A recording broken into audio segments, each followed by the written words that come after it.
Hello friends, আসসালামু আলাইকুম।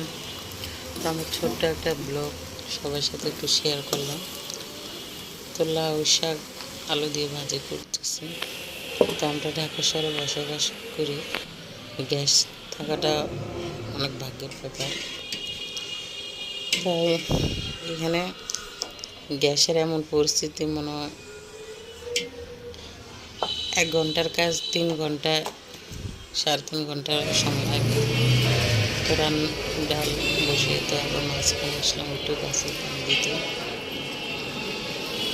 তো গাছে পানি দিচ্ছিলাম। একটা বরবটি গাছ ছিল, তো হালকা পাতলা ধরেছিল। তো এখানে হচ্ছে পেঁপে গাছ, কারি পেঁপে গাছ, হালকা পাতলা কিছু গাছ আছে বারান্দার মধ্যে।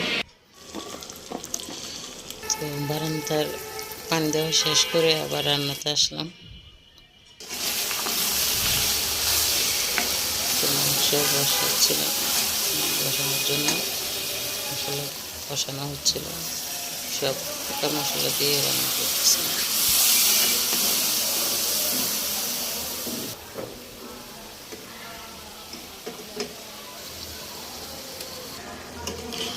তো মশলা কষানোর পরে মাংসটা দিয়ে দিলাম। এবার মাংসটা হয়ে আসতে পরে আলু অ্যাড করেছিলাম। তো সবাই আমার চ্যানেলটাকে দেখবেন এবং সাবস্ক্রাইব করবেন। সবাইকে অসংখ্য ধন্যবাদ।